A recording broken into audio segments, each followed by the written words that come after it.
What's up, gamers? Welcome to episode 14 of the Bonos Gamers podcast. I'm joined tonight by Yugi601. Welcome, buddy. How's it going? Good. Good to see you all. Appreciate you having me.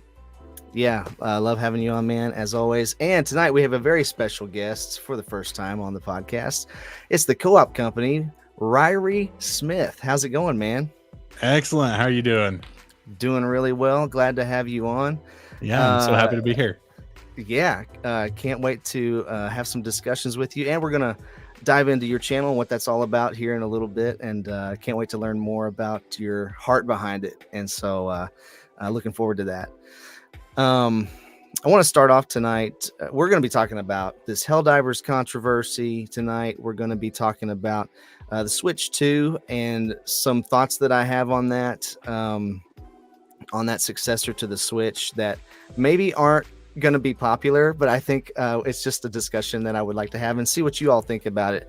And then we're going to obviously learn about the co-op company, and we'll see what else we get into. But I always like to start with this question and of what you've been playing lately, because a lot of times it helps me discover something new that maybe I haven't heard about before or whatever. And I just think it's interesting to hear what other people are playing about. So yeah, I don't know if one of you wants to start. You go first, Ryrie. Yeah. You got it. All right. Yeah, I'll take it. So for our channel, we play a lot of different games, so kind of just always hopping between ones. A couple that stick out. Surmount is a game we just played a review of. So that's like a co-op rock climbing game. You're trying to climb up to the top of a mountain. It was pretty fun. We didn't realize that it has like some roguelike elements to it. Okay. And we're not good at games. We just enjoy playing games. So that was a little bit of a frustration as we're going through. But if you're up for the challenge, that's definitely a fun one. And then the other thing that really has stuck in my mind, and this one is not a co-op game. I didn't play it for the channel. I just played it because I saw it on sale on Switch for like $2 or something. It was called The Last Campfire, and that one is an absolutely gorgeous, fantastic isometric puzzle game. So you play as this little ember who's just going around and giving hope to people and restoring hope around this entire world, and it's got some really fun puzzle mechanics and just a really cozy feeling to it. That was nice to have after stuff. Sorry. I was trying to put you on the screen, and I put me on the screen. I don't know what I'm doing. I just played or just started playing that same game. The Last Campfire. The Last Campfire. Yeah. It's so good. It's on Apple Arcade, and oh yeah. Yeah, and it is so cool because you're not like fighting a bunch of enemies or something. Like, you really are trying to bring hope back to this land by bringing light back to the land. And I don't know, it's just such a neat concept. Oh man, we just lost Yuki. He should have gone first. Yeah. Yeah, no, I absolutely adore that one. I actually did a quick take for it, which is just like a little couple minute long just spiel of what I liked about the game for our membership supporters. So that was a really fun one that I enjoyed so much that I had to do a little quick take for our audience. So my bad. You're okay, man. Yeah, it's such a neat game. And I watched your review on now already Surmount. Is that what it was? Surmount? Yeah, I talked about Surmount. Yeah. That looked like a pretty cool game too. Yeah. Yeah, that one I've been having complaints recently about the frame rate on some of my reviews, and finally fixed that issue. So I'm so glad to have that done. But that was an issue with you said USB-C cable. It was my USB-C cable. I was using a cheaper one that I bought off of Amazon that should have been rated for my capture card, but apparently was not. Gotcha. Yeah. You got to be careful with those Amazon cables sometimes. Yeah. Well, you would think. I was sitting here looking at it. I'm like, this cord has 4.7 stars, 160,000 reviews. I thought I was buying a quality cord. Yeah. But yeah, how many of those people were using it for what you were charging using their it for? phone? Yeah. It probably works great for that. But yeah. Yeah, so I ordered the Elgato one, so this time it should work. There you go. Cool. So those are like both indie games. You play a lot of indie games, I'm guessing. A lot of indie games. We don't play a lot of first parties. So I'll play first parties on my own, generally not for the channel. Co-op is kind of, I hate to say co-op is dead, but co-op is somewhat dead in AAA titles. Yeah, especially like couch co-op, which is what our channel focuses on specifically. Right, so right. Don't play a lot of them for the channel and just don't get a lot of time to play them too often on my own. But yeah. I enjoy the occasional one. Yeah, I got you. Yugi, what about you, man? What have I been playing? So I don't know if we already talked about this last time, but I'm still playing Skyrim right now.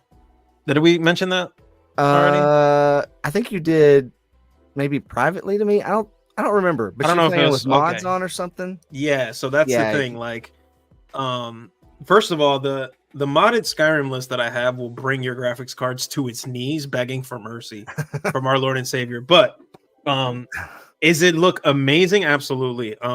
It looks like a totally different game. I mean, some of these mod lists that you can get for free completely transform the game to like a completely brand new experience. So I'm locked in playing that right now. And what's cool is that there's a mod where you can essentially choose how you start prior to the dragons coming. I'm assuming you guys both played it, so I can speak a little freely on like the beginning at least. So it's not super spoilery, but you know, before the dragons come. Yeah. So before the dragons come, you can essentially like kind of set yourself up.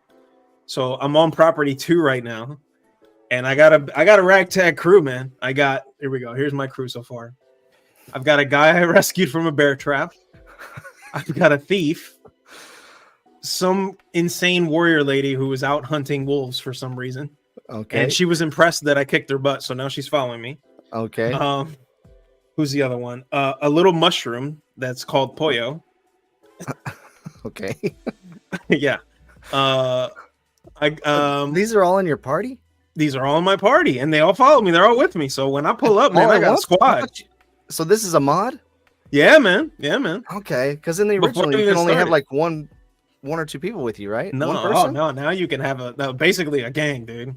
What? And, yeah. Oh, yeah. It's crazy. It's crazy. Yeah. And that is crazy. The other two, one of them's a house card that I was given by Fall Creek. That guy, that Jarl, he's an idiot. I can't stand him. But when you help him out, you know, he'll give you a lady who can dual wield swords. She's really cool. And then some rich kid who got sent, and he's like, hey, you know, my parents, you know, they gave me a good life, but I want to see Skyrim. Can I pay you and take you around? So as you take him around and you show him different locations, he'll give you money. So it's actually a really good agreement we have. And so that's my crew. And so, yeah, I'm having a good time, man. He's just there giving you money because you're going to different places. Yes, literally. He's like, and when you talk to him, he'll be like, hey, what is that treasure you got? Let me see it. And you'll pass it to him. He'll like give you some dialogue on it. And this is all just new stuff, man. It's crazy. Yeah. It's crazy. Yeah, it's really good. So I'm having a good time with that.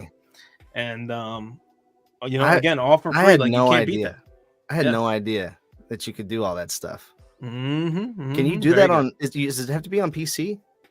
Unfortunately, now when you do it on the console, they'll only limit it to what they approve. So this is where you know, obviously PC has an advantage where you can get, you know, mods that, not that they're not stable, but you can get mod lists that are already like established and respected and tested by the community. Yeah, go by that and then use those. And obviously, you know, yeah, it's like a different game. And this is just one list. There's some where you'll start off alternatively. You can pick a role, you can pick a party, you can pick an ally, you can do so many things. It's like, you know, possibilities are endless. Well, that's cool. I actually picked up Skyrim. I think it was the 20th anniversary edition or something like that. There's so many different editions of that game. I think I picked that up at a used bookstore. It was a used copy of it, but it was in like mint condition, and it was the steel box version of it. I picked it up for like $12 a couple of years ago, maybe even 10. I can't remember. It was really cheap, and started playing it again on Series X. But I don't know. I probably put 5 or 6 hours into it. I definitely didn't beat it by any means, but I was like, I kind of want to play that again. Yeah, it's one of those games that is infamously unbeaten because there's so much you can do. Right. That everyone always gets sidetracked and not finish the main quest. So I'm making it my mission this year to beat Skyrim. I can't believe I said I've never beat it. Really? I get so sidetracked. Yeah, man. I have beaten it. And it, I mean, it's got a good end, but then you end it and you're like, okay, but now there's so many other things left to do. Yeah. It's like, yeah, it's just the beginning. Yeah. Yeah. And there's a whole other region. Like, yeah, it's crazy. It so is I definitely want to at least beat the main campaign. But after that, yeah, I'm sure it's no shortage of content. I'm already like at a ridiculous amount of hours. I think I sunk like 40 so far, and the dragons still haven't even come yet. So imagine. Yeah. Oh, fighting the dragons was my favorite part, you know. So cool. Yeah, yeah. The first time you play it, for sure, and especially like, you know, several years ago, when all like the slow motion stuff happens when they dies. I don't know. It's just so cool. Oh yeah. It's crazy because the mod list that I have makes even overhauls the gameplay, so it doesn't play the same way. It's if you ever play Sekiro, it plays like that now. Oh, I have not played Sekiro. It's mind blowing. Yeah.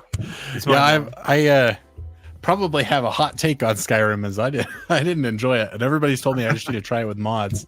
So, but I also didn't play it when it released. So, you know, I tried to play it 2020. So quite a while after the original release of the game and after playing all these newer ones. So it was hard for me to get back into that slightly older. Yeah, no, I get it. Right. It's kind of dated gameplay. So I didn't play it either until like 2018.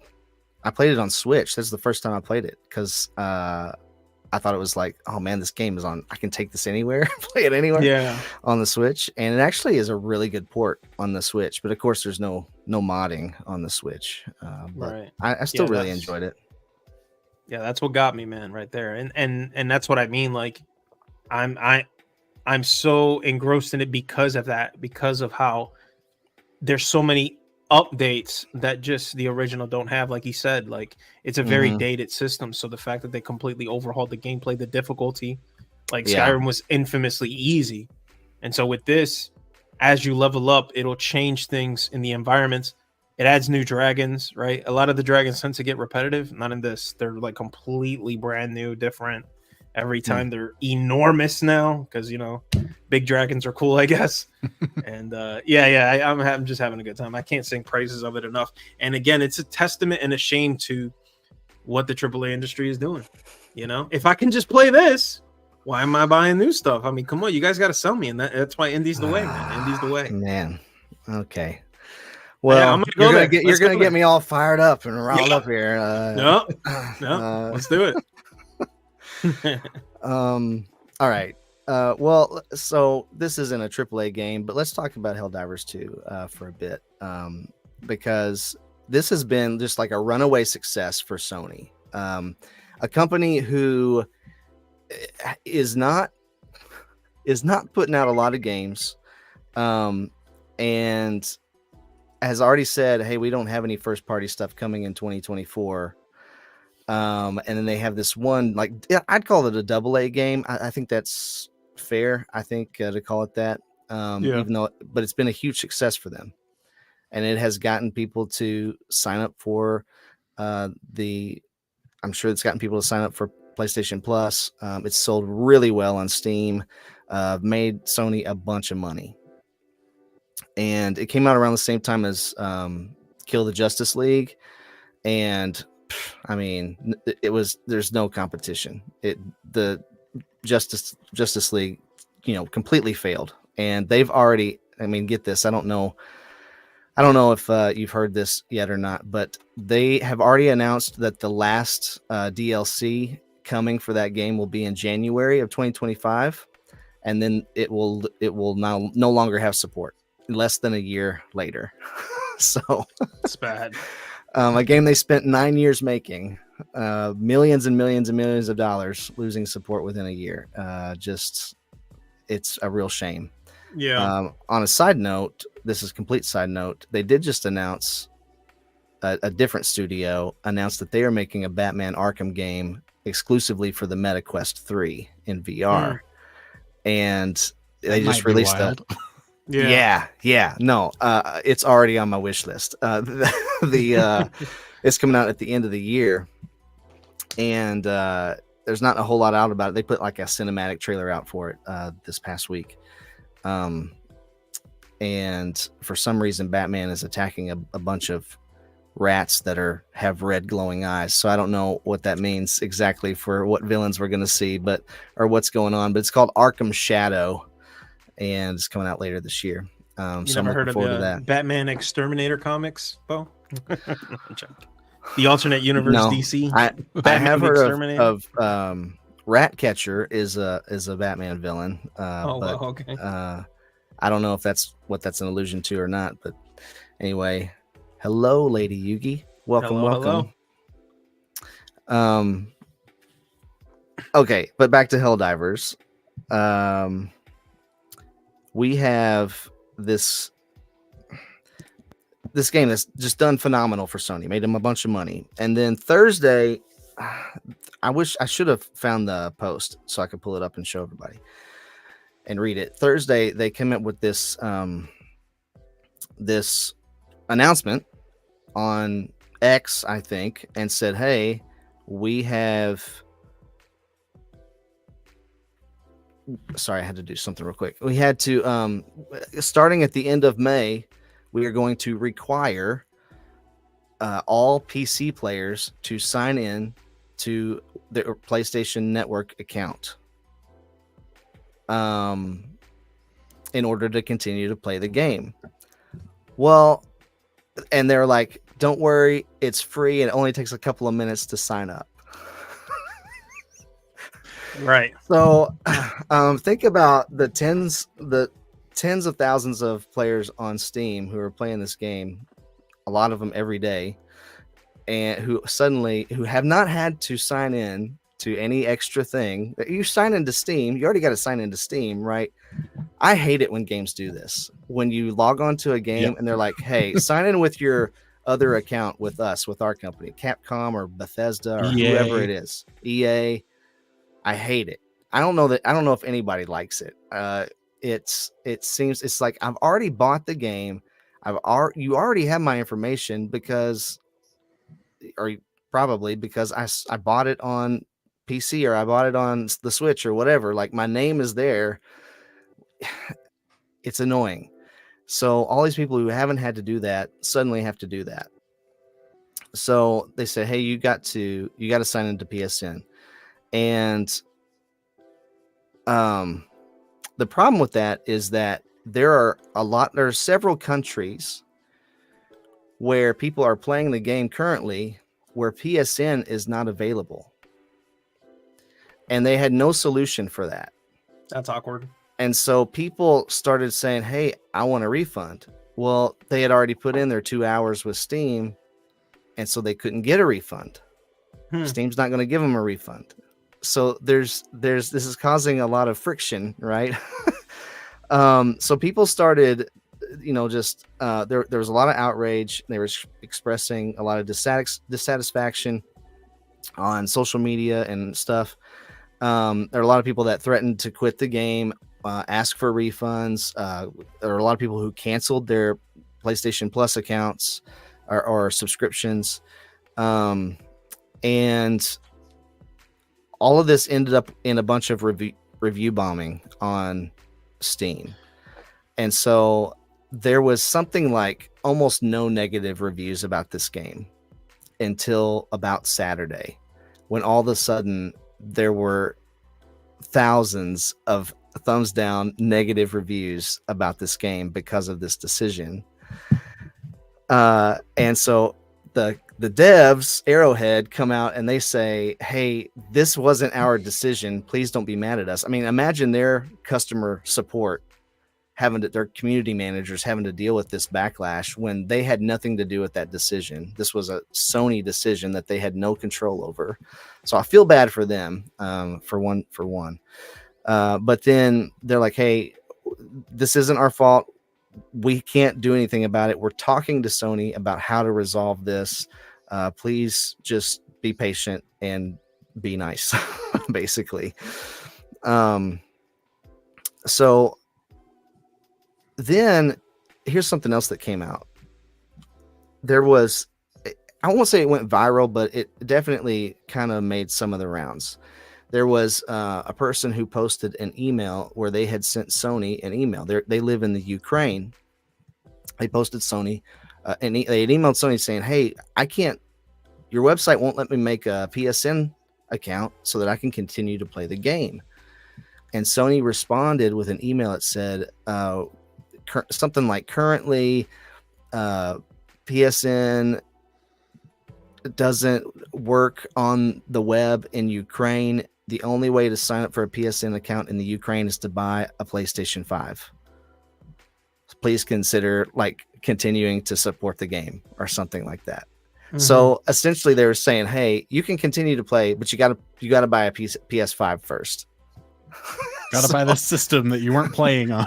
that you didn't buy the game on. So they're going to have to buy the game a second time, or at least buy one, sign into PSN and create an account and then go back to PC. That's a huge problem. You can't put a $40 game behind a $500 paywall. That's insane. Yeah. And so this got out, and it's like, and I'm sure this wasn't the only region where this is happening, but a lot of people were like, hey, there's a war going on in Ukraine right now. What do you mean this guy's got to buy a $500 console just so he can play this game? So, and Sony kind of doubled down on it. Then they removed it from the Steam store for a day or something, from 150 something regions or something crazy like that. I'm like, fine, we'll just take it away. And all of that culminated in all these negative reviews, all these cancellations, all of these requests for returns or refunds. And then last night, I guess, Sony reversed their entire decision and said, okay, never mind. We'll just leave it as it is. No worries. Now, apparently they had said when the game came out that they were going to require a PSN login. However, when you purchased it on Steam, there was nothing about that in any of that purchase process. And what they came out and said, which smells a little fishy to me, is that they were caught off guard by the overwhelming response to the game. And that's why the servers, it was really hard that first week. I don't know if you tried to play it that first week, Yugi, but it was really hard that first week to get on because the servers kept crashing because they had so many people trying to play. I said, hey, we weren't expecting that many people to want to play. So we gave a grace period for Steam players to need to sign into PlayStation Network. And I'm like, if that was the plan from the start, when they booted up the game, wouldn't it just ask you then to sign in?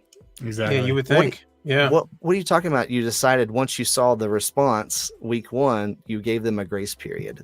That smells fishy to me. I don't know. Yeah. No, it does. It does. Well, I don't even understand. Why would that even be a necessity for them? Are they trying to get details about how many people are playing? Because can't they already see that on Steam? Absolutely. Right. Yeah. So they said that this was a decision that was for the security of their players, their player base, so they could protect them better. So my understanding is that Sony has had more data breaches in the last few years than Steam ever has. I don't know that Steam even has that kind of problem, but Sony continues to have data breaches. So that doesn't really track either. It was just all excuses. It's like, why don't you just say, hey, you want these people's information so that you can send them emails and send them notifications to their phone and maybe sell their information to somebody else to make a little extra money.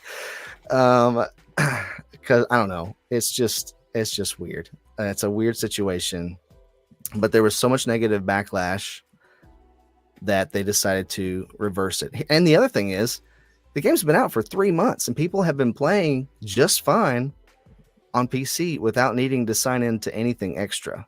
It works. Yeah. That's you sent me this and you said, we're going to talk about the Helldivers 2 controversy. And I was like, This game has been out for a while. I've only heard good things. You know, I don't always have my ear to the ground, but I was like, what kind of controversy happens after the game's been out for so many months and people are loving it? So yeah, that's just wild. Yeah. And that's like worst case scenario. But the thing is that, again, like, I think they underestimate the PC audience. They're not going to play that type of stuff. Like, things like that, they're very, like, the culture there is very how do I say gamers this? don't roll over as easily. It's very different. It's very different. Yeah, like, if you buy it on Steam, it's because you don't want to buy it on console. You don't want to play it on console. You don't care anything about having an account with PlayStation. No. Most likely. Exactly. Essentially. And the thing is, you won't see it being a problem so much with console players, because we don't have no problem doing that. It seems like we never really gave pushback. Like, I think even Call of Duty had that type of system where, you know, if you downloaded Warzone, you need an Activision account and do all that. Nobody was complaining. But when it comes to the PC Steam audience, yeah, no, they're gonna favor more open source type of deals. They're gonna be more into accessibility, and like you said, like, I got it on Steam because I want to be able to just access that game when I want to, how I want to. Doing all this extra stuff, they're gonna see it as predatory. So once I heard that, I was like, yeah, no duh. You guys don't understand how they work now? Like, come on. They're not gonna just roll over, yeah. Well, I hope it's a learning. I hope they've learned from it, because I really feel like they are trying to break into the PC market. And I think that within the next year or two, I would not be surprised, and this will probably come with some backlash too, but I would not be surprised if they created their own game launcher for PC and started doing, I don't know, day and date games with PlayStation and PC. I know that's going to be really hard to do. Yeah, for their teams to do, I think, but it wouldn't surprise me if they tried it at least with some of their games here in the next year or two, because I think that they see their sales at least stagnating, if not falling, and they're like, hey, here's a whole market over here where we don't have to support Xbox or Nintendo, but we know, like, they put out, what have they put out? Horizon Zero Dawn, I think, did really well on PC. Spider-Man's done really well on PC. Final Fantasy VII. There's been like some games that they put out on PC. Ghost of Tsushima has done really well on PC. But they've all come out way later, right? I think that they're narrowing that gap, and I think we've even seen that with Helldivers, even though, again, it wasn't necessarily a first-party game. It was a PlayStation exclusive that also released on PC day one. I think that was kind of maybe a test to see how well that would do, and it seems to have done pretty well. But if they don't learn from this and start doing other stuff like this again, that's going to crush this goal before they even get started. Yep. So yeah, I mean, my mind immediately jumped to what you just said of them having their own launcher. And I know, like, PC people hate it. They hate, having to have Epic Games and Steam and whatever else. I can't think of any others because I'm not a big PC person. GOG, but GOG is one of them, isn't it? Sounds familiar. PC people hate it, but at the same time, if they're gonna try to do this stuff, I feel like people would rather just buy it through their launcher and know that that's a thing that's going to happen, rather than buying it through Steam and then having to log into PlayStation Network. Exactly. Yeah. That's where my brain goes. I would rather do that, but like I said, I'm not a PC person, so I could be entirely wrong. Yeah, no, I mean, that makes sense. And I forgot to say this part. On PlayStation's website, they had written in like an FAQ section that there was a question about, will PC ports be required to sign into PSN? And the answer was, signing into PSN is optional. Those were the words on the website. On Thursday, sometime on Saturday or maybe Sunday, that wording changed. because people were pointing it out that you said this was optional. It's right here on your website. And now you're saying it's a requirement. Well, it changed to some games will require a PSN login. So there were things, it just wasn't handled well.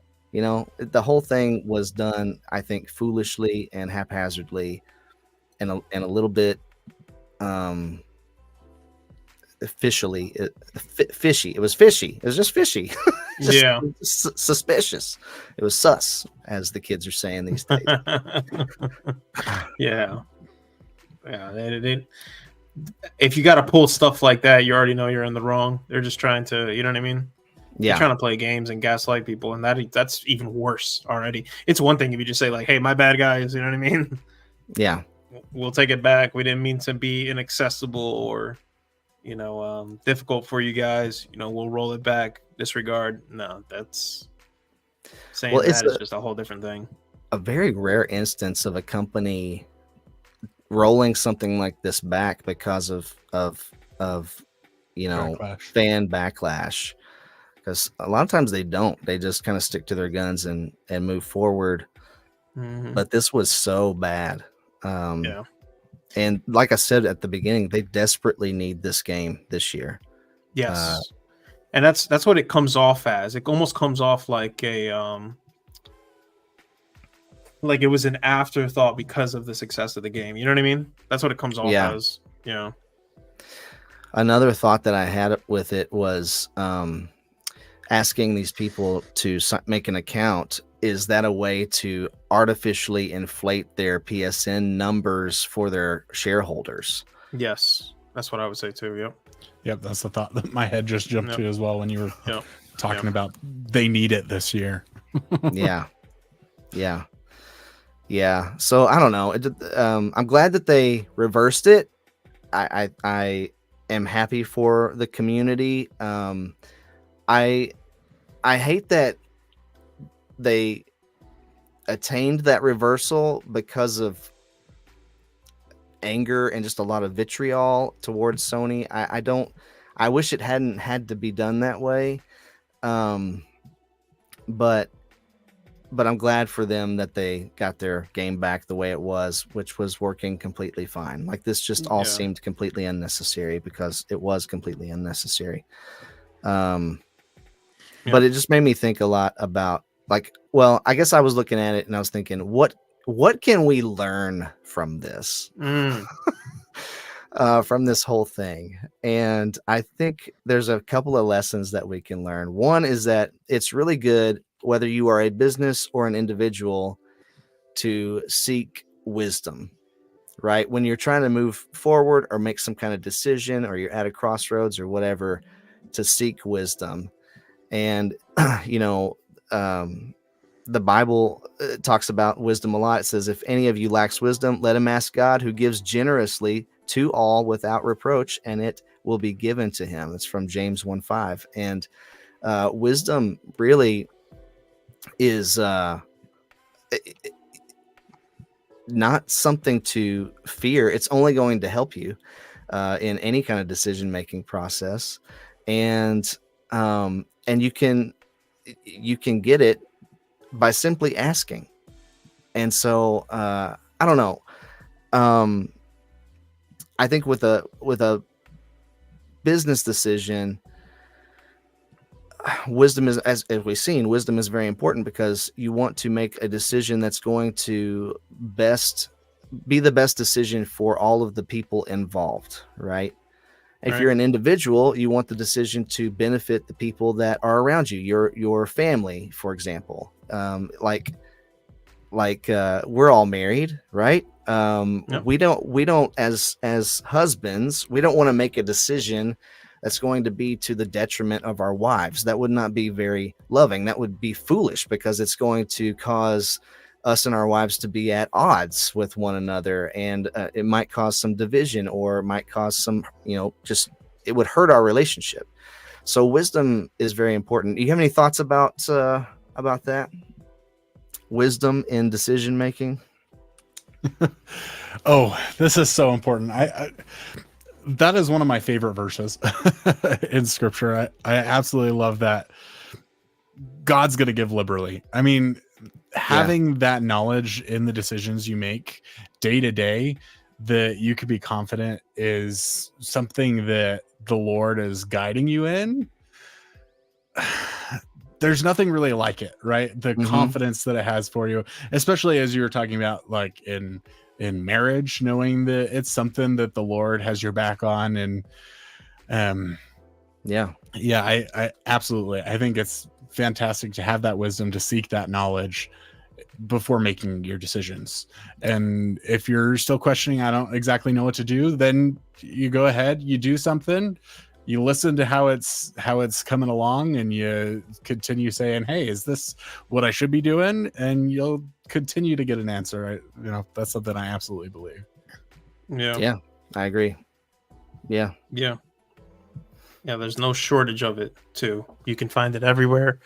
A good one that I like to always refer to is Proverbs 8. How wisdom there is personified as a woman who's calling out, getting her to call out and listen and hear what it is and what the fruits of obeying the wisdom is, versus when you follow yourself, what those fruits are. So I think that's really, there's no shortage of that. And I think it's so much so that notice how wisdom is more important than just head knowledge throughout the entirety of scripture.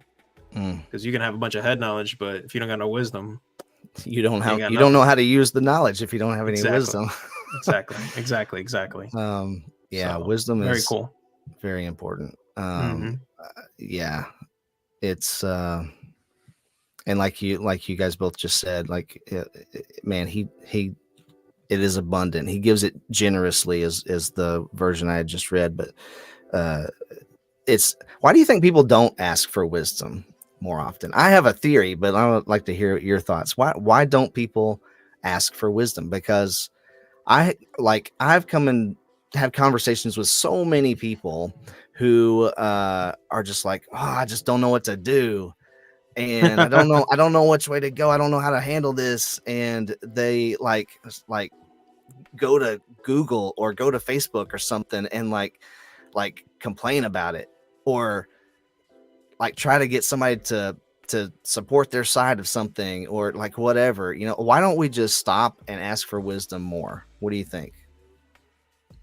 It's because that's one of the few things that we should know, if you were instructed properly, at least, that's something that only God can give, and give in abundance. And so there's like a tie-in with faith. I think it's easier, more expedient to just look things up on Google versus actually sitting down, getting in your private place and asking humbly and praying and trying to be patient. I think you can do both though, right? I think it's okay to look things up. Obviously, I'm not like one of those, technology ruined us all. I don't believe that for a second. I'm not going to say that, but I think there's a way and a discernment and a wisdom that comes while you're navigating, while you're praying and looking for answers, where they can work together. So I think if I had to make a guess, I would say it would be tied to your faith. How strong is it really? Are you doing it just for one reason or another? Is he truly, is he truly your shepherd, right? Are you truly seeking him first before everything else? That would be my first gut reaction if you were to tell me why is it that people don't do that. I think it's a testament to your faith more than anything. Yeah, I was thinking something similar along the same lines, right? The verse actually says, I don't know if the specific verse that you read said it or not, probably, but the King James version I know says something about asking in faith, right?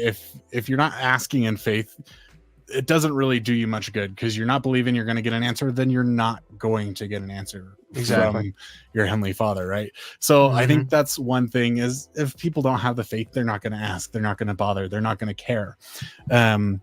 I also think that we don't like to rely on someone else a lot of times. We want to feel like we can do things on our own, and so there is some humility that is required to ask for guidance. And that's a really hard trait for a lot of people to build up.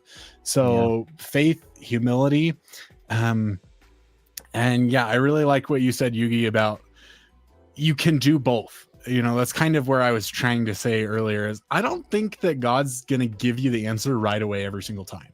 Yeah, he gives liberally. I believe that absolutely. But sometimes I think God doesn't really care what choice you make, and he wants you to make a choice, and then he'll help you know where to go from there. Yeah. Yeah, I can see that point of view too. Sometimes I think that you might be at a fork in the road, right? And you might be praying, God, I don't know which way to go. Which way should I go? And sometimes I think he's like, either way you go is going to be fine. I'm going to be with you. Just make a decision, and then I'll guide you, in the right way from there. And I do think that happens sometimes. And those are, I don't know, those can be difficult situations, but he is faithful to walk with you through those. And so that's good news. Yeah, those are good points, guys. I think speaking of humility, I think one of the other things that we can learn from this is, I wanted to say, I think about wisdom. Sorry, why people don't ask for it before I move on. I was going to say, I think sometimes the reason we don't ask is because we don't want to find out that we're wrong. 100%. Because we want to be right. And if we don't ask if we're right or wrong, then we can't find out if we're wrong. We just want somebody to agree with us, and so we don't ask for wisdom. But I had a mentor a long time ago. He said this, and it kind of stuck with me. He said, hey, sometimes we ask what is right, or what is ethical, or what is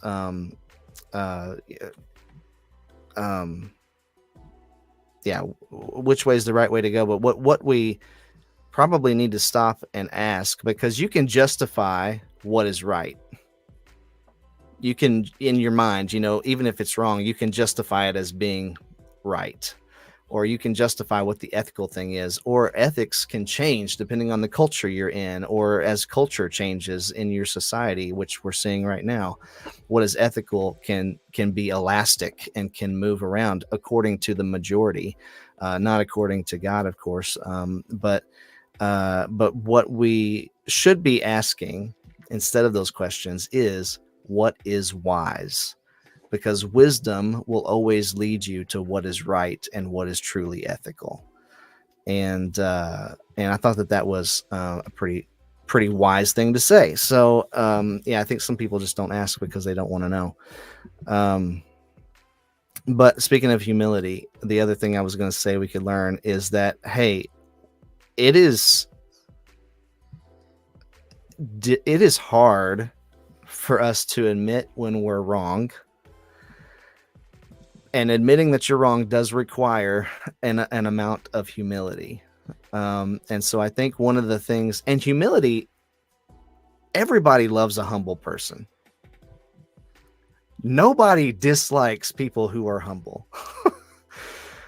You can dislike very easily people who are arrogant and prideful. That is very easy to do, but nobody dislikes a person who is humble. And so when Sony, for example, in this situation comes out and says, okay, we're going to reverse all this. We're sorry. We made a mistake. We're going to keep it like it is, and shows some humility. Well, all of a sudden, all of this controversy just died overnight, literally overnight. It was just done because humility fixes a lot of things on a personal level. When you do something stupid, idiotic, whatever verb you want to use there, and you go to your wife and you say, honey, I'm sorry. I know I made a mistake. I shouldn't have done that. I shouldn't have said those words or spoken that way, or I'm sorry, I forgot to clean the kitchen. I apologize. Suddenly you've taken maybe what was a stressful situation and you've thrown water on the fire, and it's over. You know, you correct it, and humility is the avenue through which we do that. I had a verse here that I seem to have scrolled the wrong way, and now I can't find it. Oh no. Got to keep the paper ones open. Oh yeah, that's right. Yeah, for real. Humble yourselves before the Lord, and He will lift you up. James 4:10. So another verse from James. And here's one from Matthew. If your brother sins against you, go and tell him his fault between you and him alone. If he listens to you, you have gained your brother. It's from Matthew 18. And so, whether you're the one that needs to be humble, or you need to go to someone who needs a little humility themselves, either way, humility wins and it restores relationships. I think that's my point. What do you guys think? You go first if you want, right? I'll let you pass it. Repeat the question for me. The last thing I said was humility restores relationships. But do you have just any thoughts about humility? Yeah. I love what you said about it's really hard to dislike somebody who's humble, right? Mm-hmm. And especially on that subject of relationships, I don't think a relationship can survive without humility. Yeah. There is no way that I would be with my wife today after the 4 years we've been together if we weren't humble enough to admit that we were wrong, and humble enough to apologize to each other and to do the menial tasks that need to be done. Yeah. I think humility can get you so far in life, and it's what's called a Christ-like attribute. It's something that everybody should work on and strive to have. And it's one that I feel like I've spent a decent amount of time on in my life, and I've seen the benefits that come from it. In my relationship with my wife, in my relationship with my family, in all of the relationships that I made serving as a missionary for 2 years in Africa. I think it is such a wonderful aspect to have as part of someone's personality.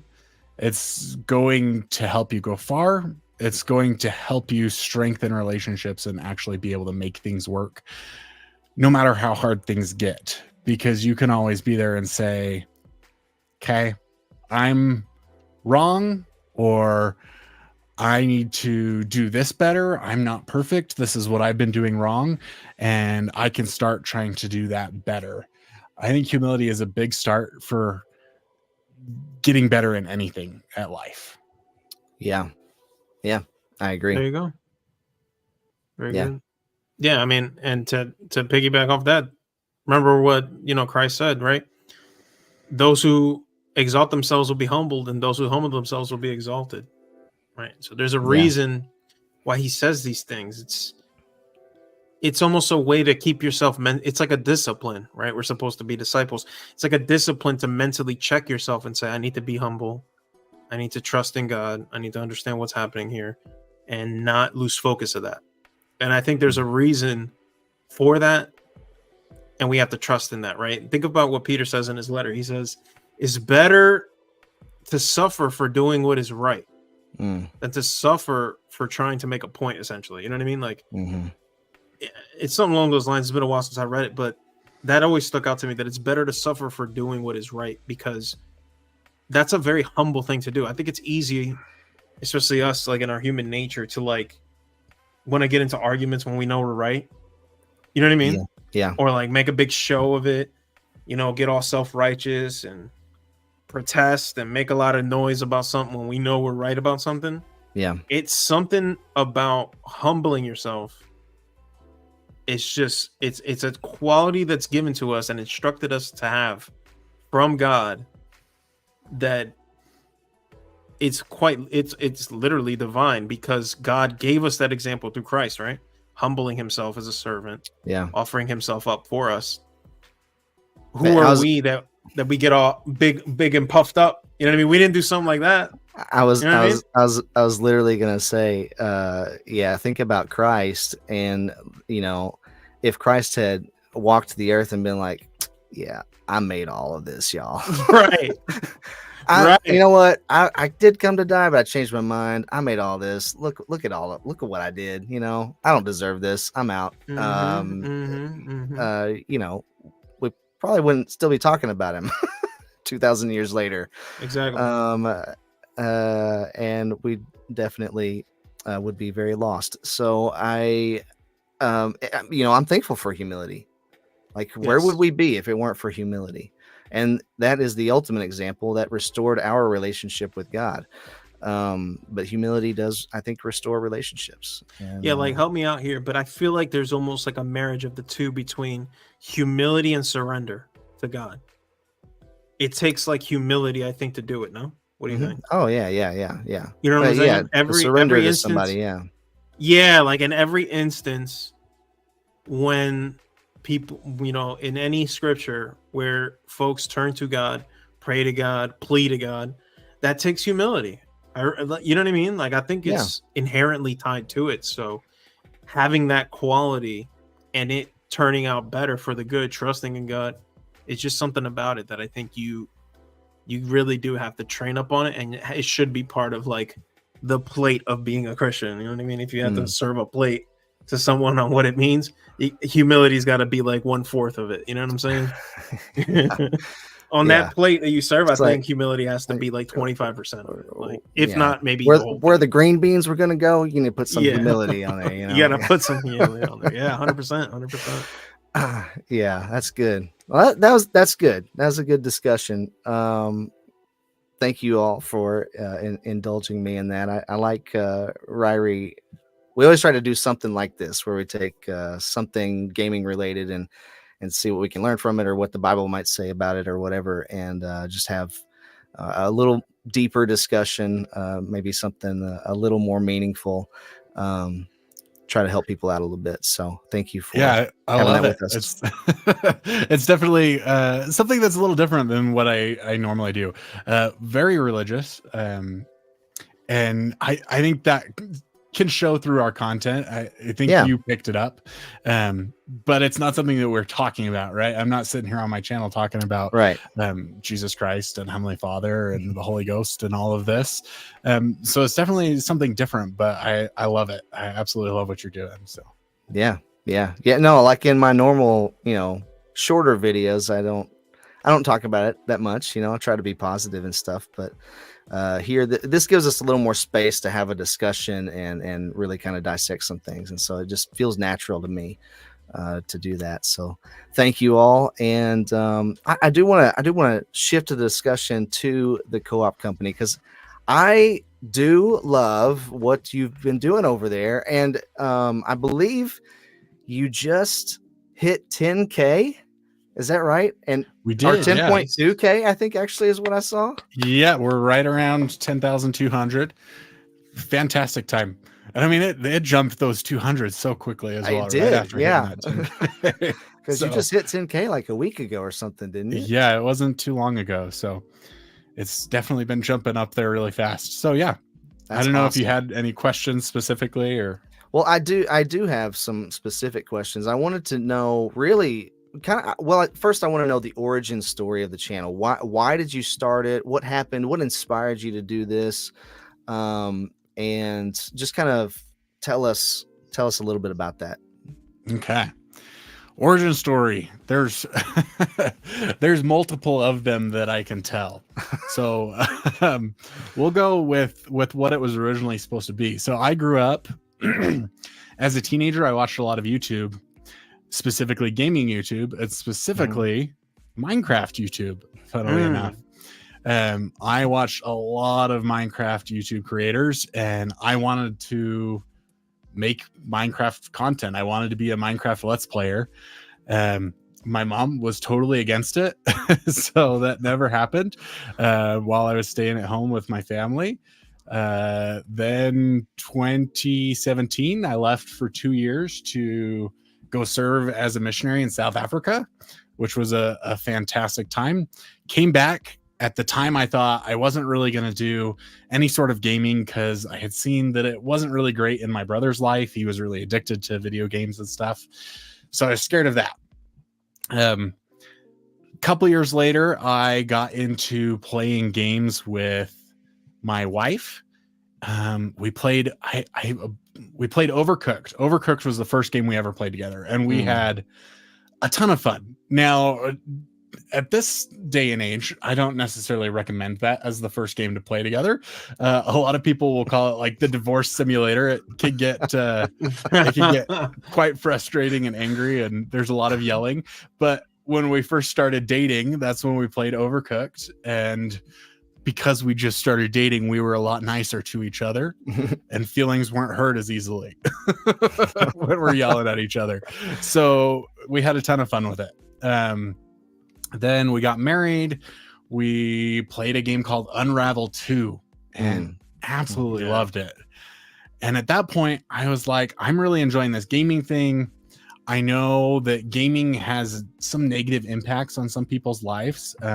Specifically, like I said, I had seen that I didn't think it was good for my brother's relationship, the amount of gaming that he did in his relationship. So I was scared of it, but I was like, we're gaming together. We're having a lot of fun with it. So I wanted to find more co-op games that we could sit and play on the couch together. Oddly enough, there was not any YouTube channels focused on that, right? You'll find the random video scattered here and there about couch co-op games, but there's no specific channels talking about it. So I decided to actually finally start a YouTube channel, but it wasn't talking specifically about couch co-op games. It was again going to be a let's play. So I was like, hey, I'm going to do this let's play. Will you do it with me? I asked my wife, Carly, and she said, sure, I will play the games with you. And so it started out as a let's play channel. If you go back, you could find some let's plays of It Takes Two and Sackboy: A Big Adventure all the way back at the beginning of our channel. I also wanted to grow the YouTube channel and found out reviews do a lot better than let's play videos. So I started doing that. And as I was doing that, I found a lot more purpose in it, right? I was helping a lot more people than I was with the let's plays. People were being able to find games and say, is this a good game? You know, there's not people that review games from a co-op perspective. The majority of the time, if a game has couch co-op but can be played solo, most reviewers are playing the game solo. So we play the game together, review it from a co-op perspective, and talk about it. Is it a good co-op game? Because we bought some games that on the store said you can play with 2 players, you can play with 4 players. We bought them and they were awful co-op games. We'd watch reviews and the reviewers were like, this is a great game. It's not a good co-op game.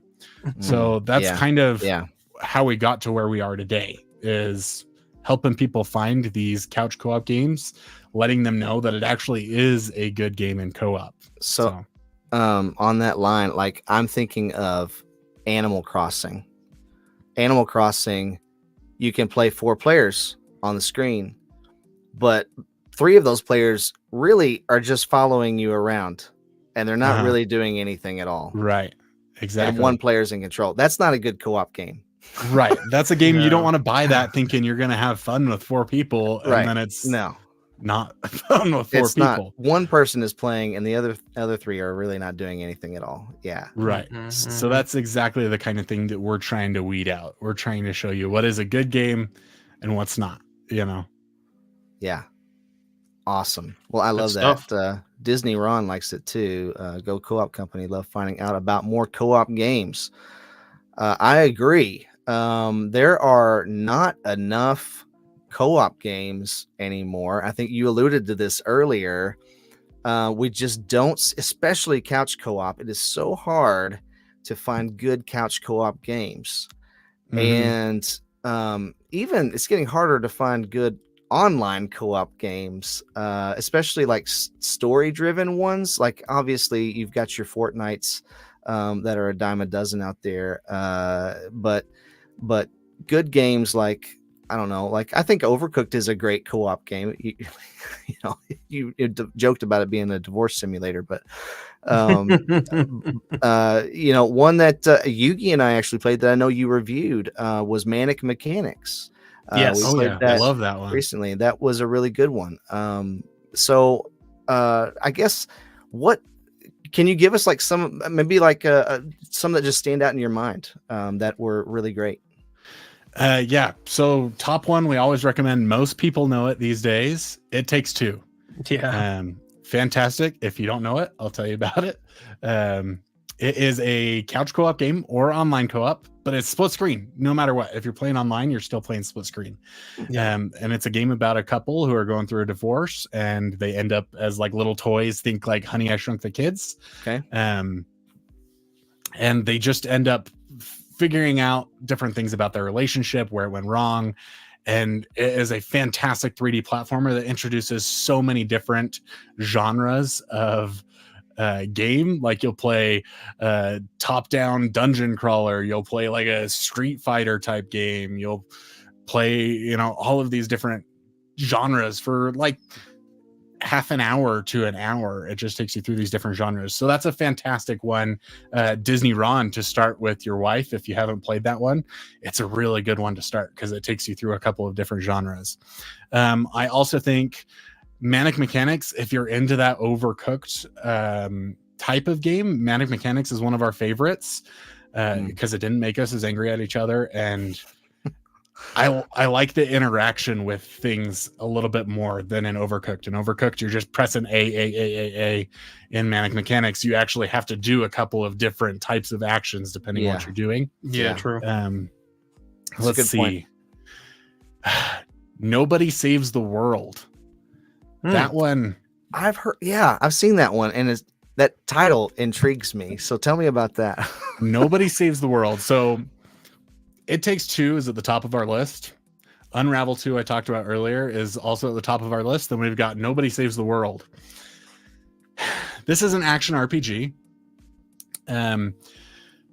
where you play as this character called Nobody, and Nobody finds this wand, and the wand allows him to transform into different forms. So you start out, I think, with like a mouse and an archer or something like that. And as you level up these different forms, you start unlocking more forms and you can transform into them. There is some fantastic dungeons to wander through that are just so fun. And as you go through the game, they start getting a bunch more modifiers. And it's got a really good story. And like you said, story-driven co-op games are not very common. Yeah. So this one, it's got a really, it's not like a thought-provoking story, but it's a fun story. It's funny. They've got like these wacky aliens that are pretending they're not aliens, and you just run into them all over the place. The forms are so fun. They've got all unique abilities on their own. And as you unlock more and more, you actually start gaining the ability to mesh them together. So you get to take this ability from this one form and put it into this character's body. So now you can both swim and summon minions to do your work for you. Gotcha.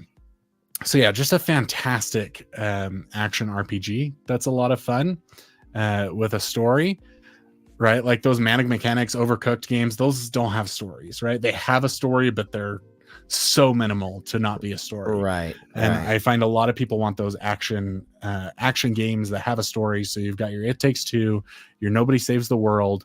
And then I think I could go on and on and on. So stop me whenever you want. I'll go one more and then we'll see if you want to hear about more. Okay. Escape Academy. Escape Academy is an escape room. If you've ever gone in real life to an escape room, we love them. They are so fun to go into.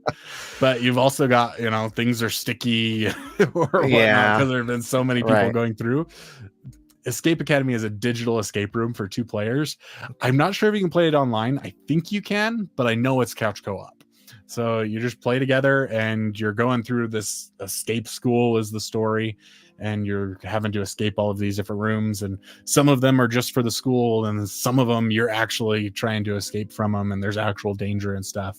Just a really fun escape room puzzle game to play together. So wow, okay, I haven't heard of that one. Escape Academy. Yeah, definitely check it out if you're into puzzle games. If you're not into puzzle games, you won't love it, but if you like puzzles, fantastic. I like puzzles that aren't jigsaw puzzles. I can't do jigsaw puzzles. Disney Ron has been finding out about games to play with my wife and not my wife, his wife, and soon with his daughters, which are 16 months old and 1 month old. So I got some time. Haha. Yeah, you got a little bit of time before they can play. But the good thing about a good couch co-op game is that in 5 years, it's still going to be a good couch co-op game. Like, you know, I mean, look at Portal 2. Yeah. Portal 2 is probably still one of the best co-op games you can play. Yeah. And he also brought up 360 games. There's some great, like, gosh, I was sitting here thinking, like, Halo was such a great couch co-op game back in the day. Yes. And they've just completely abandoned all of that. And it just really makes me sad. 100%. It's when I think that was my biggest gripe with, I think, the latest release, not Infinite, the one before that one, I think. Both, right? Didn't have couch co-op. What a miss by that company, man. What a miss. Like, that was... Infinite said it was coming. They were working on it. Yeah, and then after like a year, they said, oh, never mind. We're not going to do that anymore. Just kidding. Like, what? Yeah. Such a sad disappointment there. Exactly. Yeah. Like, who else is playing Halo besides those of us who grew up playing it with our friends in the couch? Yeah. Like, come on, man. What are you doing? Yeah, absolutely. That was a huge mistake, not doing that. So Ryrie, well, if anybody has a question, who's watching has a question for him and about a game or something, let us know in the comments. But the next question I have is, how has the community responded to this? How have they received you? Obviously, you hit 10K, so some people are receiving it very well and looking for that content.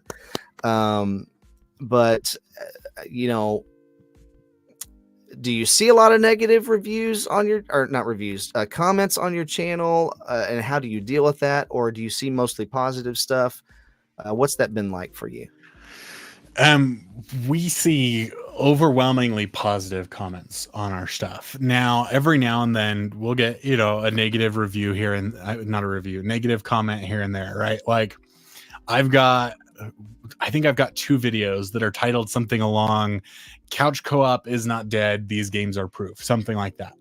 And I'll get people commenting on there being like, couch co-op's dead. There's no AAA couch co-op games. These games are trash. There's a lot of those people who only see gaming worth being gaming. They only see games worth playing as AAA titles. Yeah. There are a lot of people who don't love indies. And that's probably where the majority of our negative comments come in, is when I'm like, these are some fantastic couch co-op games. And they're like, none of these are AAA.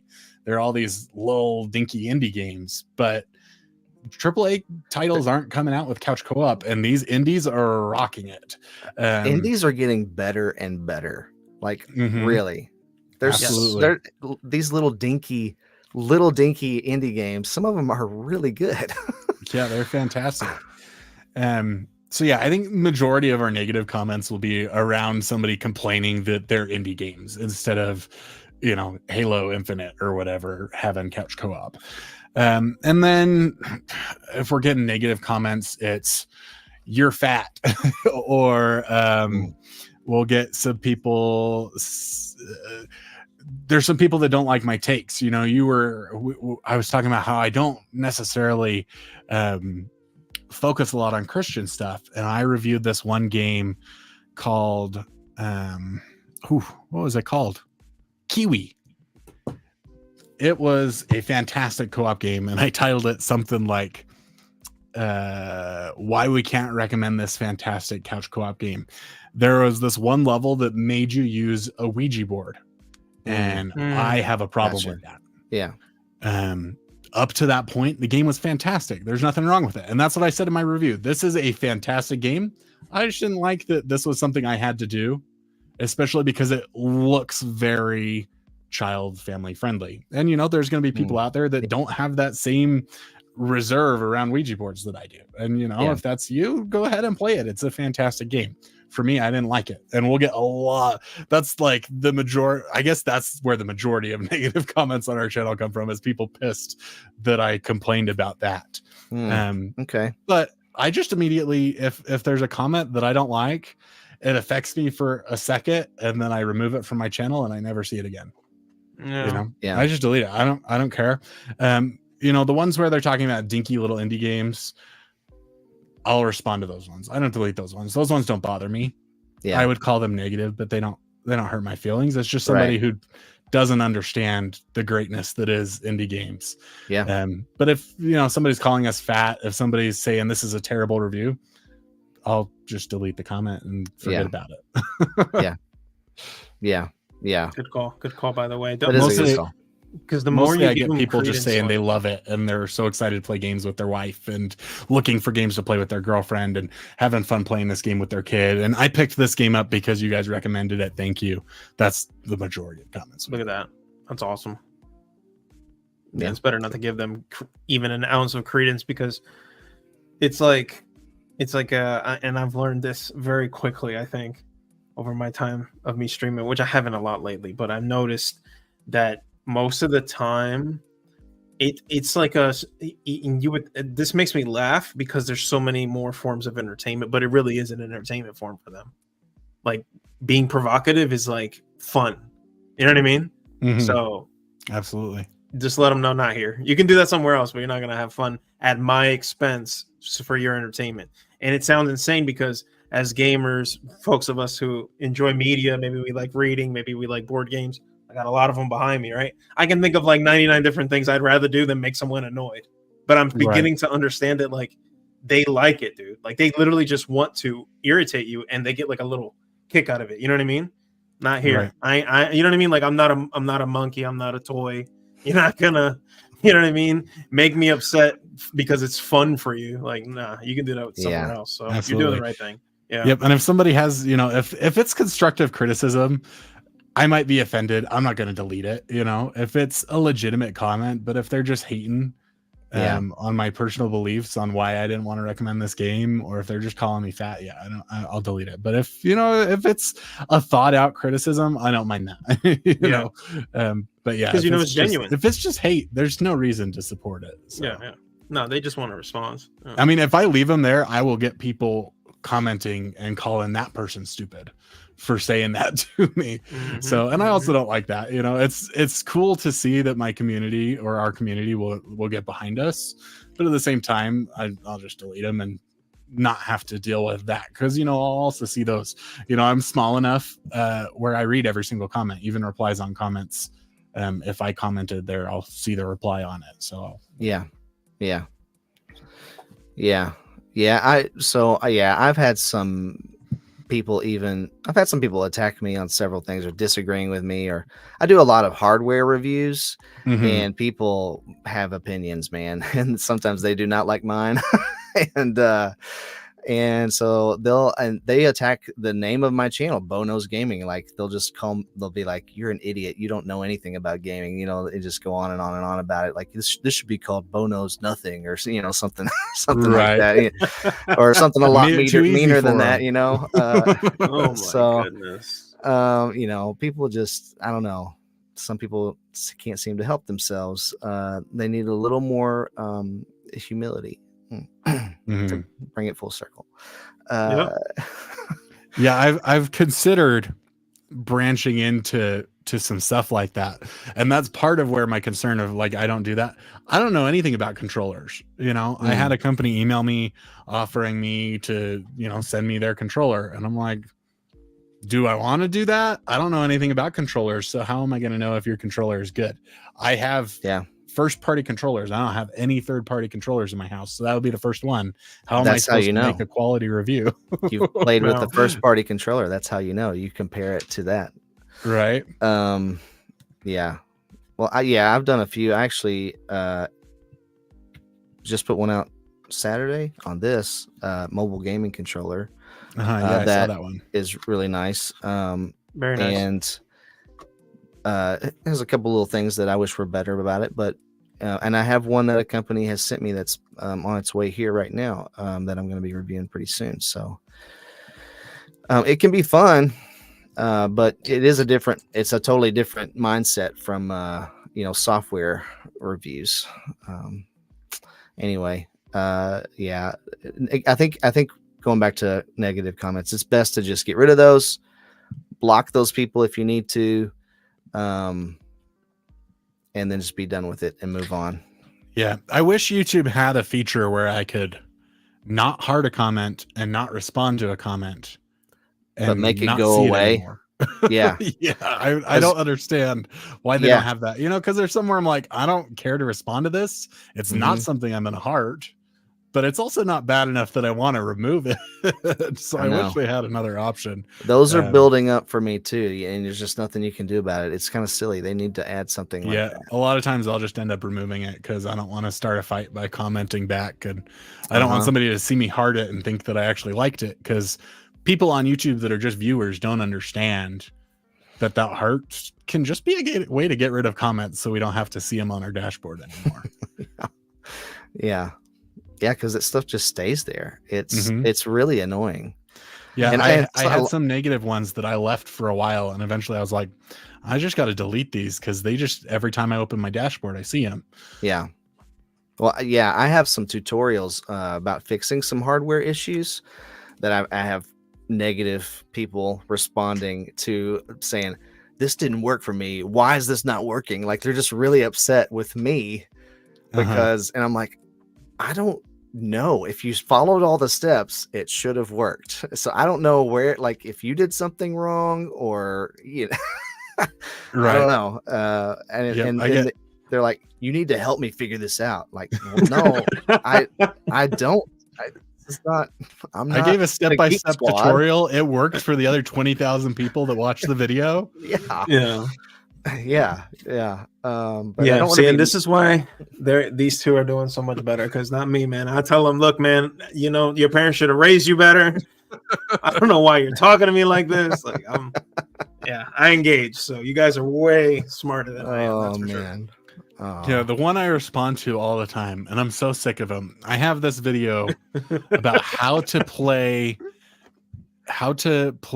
It Takes Two for free with the Friends Pass, because It Takes Two has this Friends Pass that lets you play online with somebody else who owns the game, and you can play the entire game for free. Only one of you needs to purchase it. That video has like 300,000 views on it or something. I get so many comments of people saying, do I need this? Do I need that? And I'm like, if you watch the video, it is 1 minute long. Wow. And it gives That's you how all bad these it's gotten, details. guys. I literally answered your question.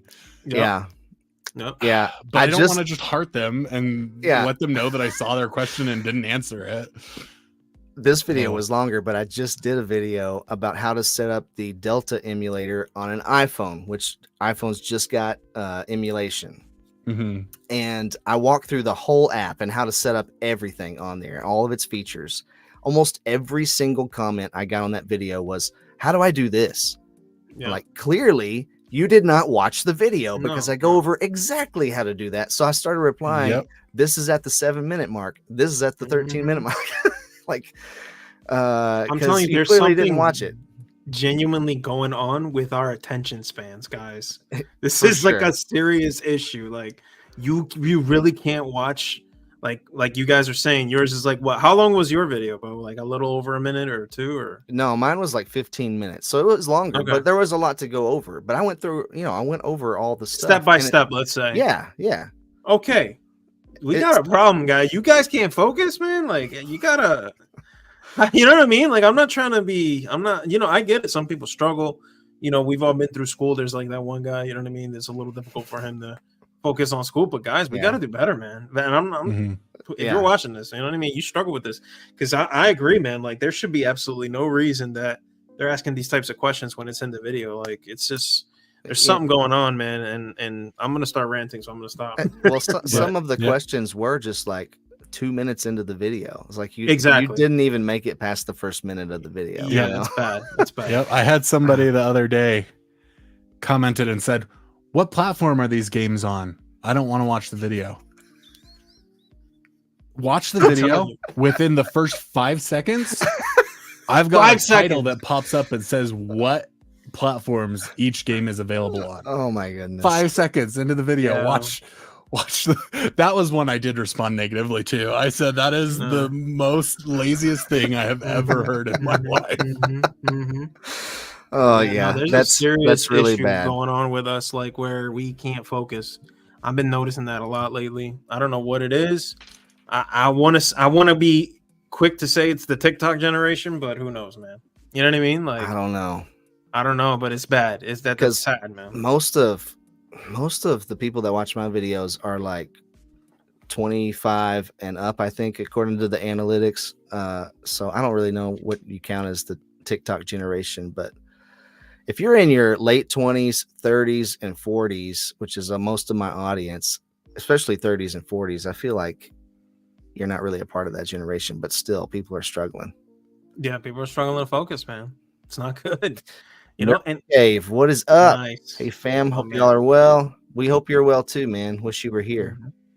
If you want to be here, just go ahead and show up. I sent you a link. Hey, there you go. The only reason why I'm talking about it, because man, I'm always like, trying to read and teach scripture and get into it.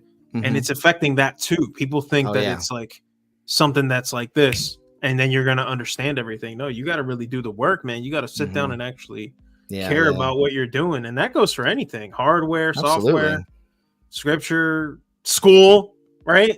You got to do the work, guys. Slow down. You ain't going to get it in a minute TikTok video, man. You're not going to understand everything. Yeah. But anyway, sorry. Rant over.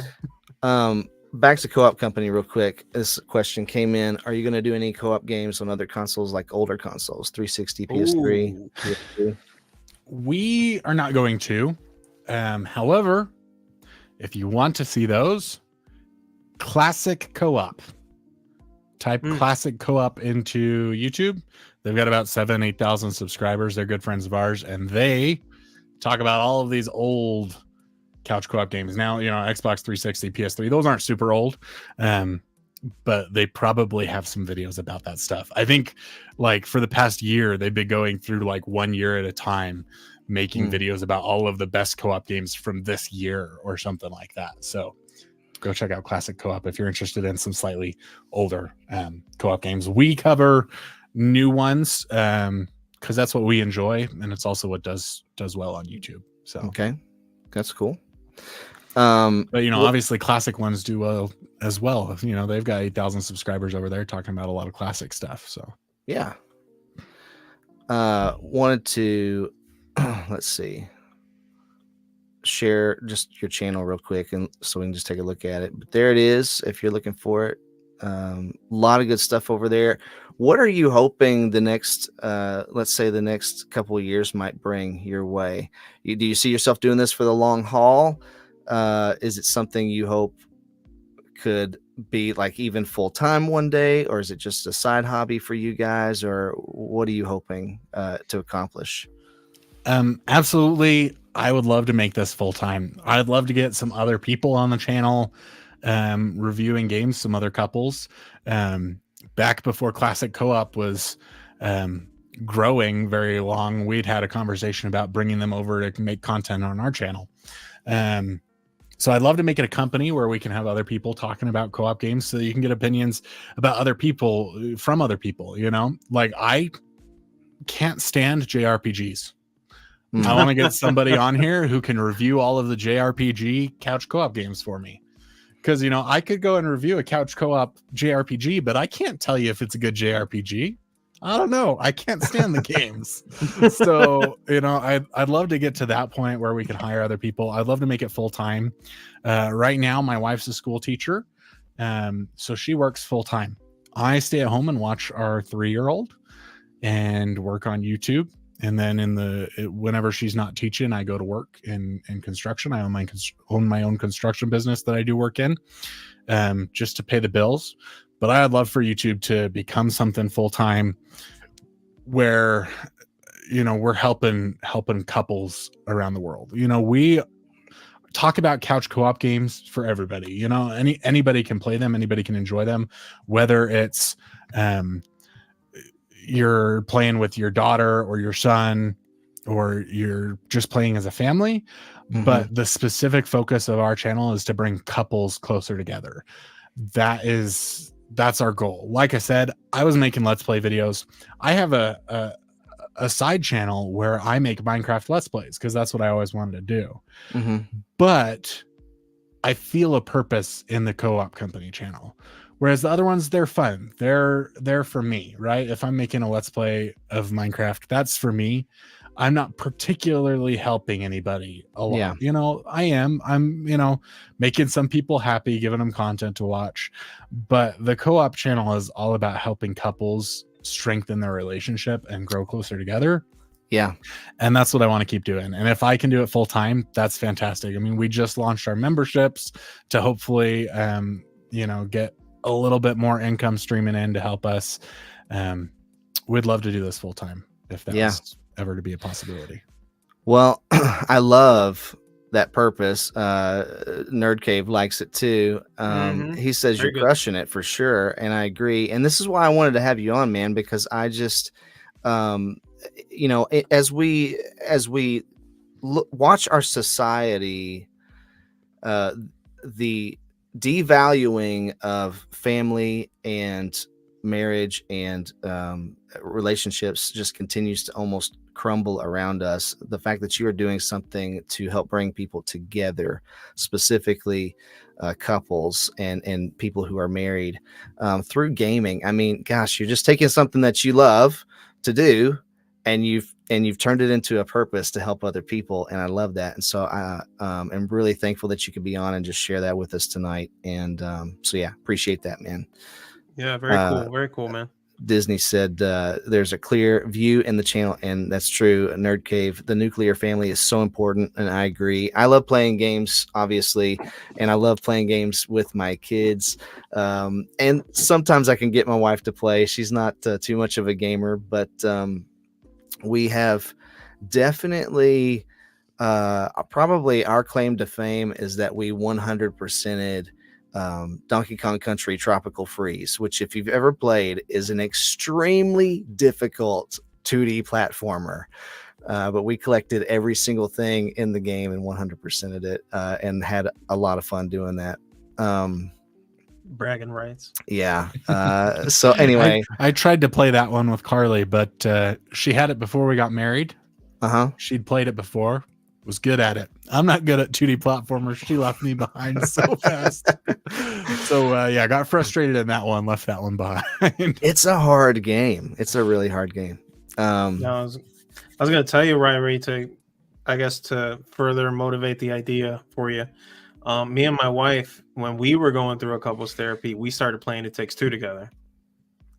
It's seared into my brain now because of that whole, you know, how it worked out, that whole situation. So yeah, I think you've got the right idea, and I think who knows the inspiration that can come out of this. And I think that was probably one of the most edifying experiences I can think of in terms of like what me and her, you know, shared together. So absolutely, I think that's an amazing idea, and I think more people, hopefully over time, can really start to appreciate what you can gain from something just as simple as just learning to work together. I'm not even saying that like, you know what I mean, it has to be perfect, but you know, being able to communicate. I know, like, sounds basic for us, but maybe not so much in the practical sense. And I mean, how many times do you really have to sit down and actually use teamwork? You know, exactly. Especially in nowadays. Yeah, people just gotta go to work, they come home, but to come home and actually work together on something, it's very edifying. Even you might fight, you might argue, you might have a little tussle, you might laugh, you might cry, but over time, you're gonna really appreciate that feeling, I think. And practice makes perfect with anything, right? And exactly. So you got to practice those things with your spouse too. Yeah. Yes. What were you gonna say? Absolutely. I was just, you know, just agreeing. I think we've got a video out there about, you know, how gaming is good for couples, how it strengthened our relationship. We have a video out there where we interviewed like 4 different couples about how gaming's affected their relationship, and a lot of them, you know, talked about how it helped them communicate, and actually spend time together, right? I mean, how many times can you go out to the movies and go out to dinner at the same restaurant over and over again, compared to how many different adventures can you have playing a couch co-op video game with how many there are out there? You know, it's a fantastic date night. Probably one of my favorite videos on our channel is about how we turned gaming into date night. Wow. Yeah, and you know, I love that. It's such a good time. It's such a fantastic way to spend time together if you both enjoy it. It's not for everybody, you know. Yeah, like you said, Bo, your wife isn't super into doing it, and that's fine. Not every woman is, but if you can find someone who enjoys it with you, it's a fantastic experience. So yeah. Occasionally she'll play something. She really liked this one surprised me. She really liked Lego Marvel Superheroes, the first one. It was we played that co-op, and we played the whole thing, and she really loved it. So sometimes she really likes it, and sometimes she doesn't. Very game specific. Yeah. yeah. It depends on the game. Yeah, It Takes Two is a great game. I do have that one. I need to bust it out and try to get her to play it with me. Yeah, I'm gonna be honest with you though. I don't know. Wait, hold on. Let me ask a question already. Do you think? I'm gonna just say it, and then you tell me what you think. I really think It Takes Two is peak co-op that we have so far. What do you think, though? Yeah, absolutely. Like I said, I don't know. Right? It's the first game we recommend to everybody. Like the only ones I think are even close. I already talked about, you know, like my top 4 favorite, and It Takes Two is there. Portal 2, I think, still holds a very good candle. Carly did not like Portal 2, which was very sad for me, but I don't think that means it's a bad game. It just wasn't for her. Absolutely. It's the top one we recommend to most people these days. Because it's just like, it's accessibility. You know what I mean? Portal 2, you need a little brain power, and not everyone's attracted to that. Whereas It Takes Two, it feels like you can just jump in and you can actually have fun with it. And it doesn't require, like, it's like just the right amount. It's fine tuned, right? For lack of a better, it's a fine tuned game. It's not super challenging, but it's not super easy. It's like right where it needs to be, you know? I have heard some people say that you need to have a little bit of skill. They've said It Takes Two is too tough for my wife. I need something easier. So it's not always the best game to start into, but it's a pretty good one. And I think that's some of, like, even my wife. She once about 8 or 8:30 at night hits, her brain just starts to shut down. Like, she's done for the day, and so some of those, like, more puzzle based games, she just doesn't have the mental energy left in her to do that. So, you know, it does depend on the game. Absolutely. I like this Yugi. I'm not a big gamer, but I know he likes it, so I make the effort. No. Thank you, honey. That's sweet. Nerd Cave Overcooked was a favorite of mine and my wife. Lots of fights, LOL. We talked about that earlier. Donkey Kong, not easy usually. That is true. What'd you say? I said try Very Very Valet. Not as many fights. Valet. Very much overcooked like. This man got the hookups. I've been Googling everything you said so far. Really? Yeah, I want to know all this stuff, man. Just go binge our channel, Yugi. I'm about to, honestly. No, it looks you're very professional, by the way, bro. You're doing a really good job over there, man. We're trying. Color correction, terrible, but I'm sure that you get better over time. Agreed, and it's always fun trying to find games that any couples will like together. It's true. Fun games played because Very Very Valet, crazy game. Okay, yeah, Very Very Valet. I've never heard of that one. Yeah, all right. I'm like, what? Color correction is a beast. Hey, don't worry about it. Color correction it's a beast. I don't even bother with it most of the time. Mine's tough because of the lights behind me, so yeah, it makes it hard. Okay, so look, I always pick out too many things to talk about. I feel like for 90 minutes. I don't want to pull you guys over into, too much, but if it's okay, I do want to talk about this Switch 2 hot take that I have real quick. Learning the YouTube algorithm can be a beast. Absolutely. For real. It can be very difficult to get a grasp on. So I've been thinking this for several months, and I haven't brought it up to anybody because I'm like, no, I don't want to pick a fight. It feels like I'm picking a fight when I say this. And I don't want to do that, but I'm to this point now where I'm like, I'm just looking around at the general atmosphere of gaming, and how there's been a discussion recently amongst a lot of people on YouTube about whether or not gaming has become stale or stagnant. And then there's also a lot of excitement around the Switch 2, which, of course, as we know, has not been officially announced in any way other than, hey, we're working on a successor to the Switch. And a lot of people just want a more powerful Switch. And I think at first glance, that makes a lot of sense, because that's kind of what we're used to with every other console, right? That, we went from PS3 to PS4 to PS5. They were more powerful, as you go. So I think it just feels right. And I think a lot of people love the concept of the Nintendo Switch, that, hey, I can take this with me when I go on a trip or whatever, but I can also, dock it with my TV, and it's on my TV now. And so you get the home console, you get the handheld console all in one. It's a great concept. I guess my hot take is, do we really want just a more powerful Switch 2? Is that not is that what we want? Is that what the gaming industry needs? That's the question that's been rolling around in the back of my mind. Is that what the gaming industry needs? Do they need a more powerful Switch 2, or do they need Nintendo to be Nintendo and do something totally out of left field, which sometimes works for them and sometimes doesn't? But I feel like 100% of the time, it at least adds some creative juices to the gaming industry that we kind of need, I think, a lot of times. So I ran a poll today, and I meant to put it out this morning, and I totally forgot.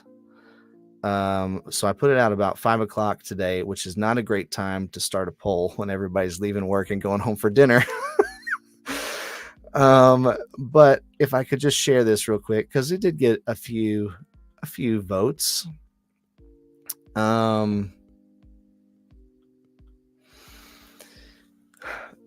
has done more to keep the gaming industry alive? We got 44 votes here. 57% say Nintendo. 30% say Sony. Microsoft way down there next to other, which I don't even like. I just put other there, but nobody commented on anything other specifically. But 7% of people voted for it. Would you all agree? Neo Geo. They might be, or the Atari 2700.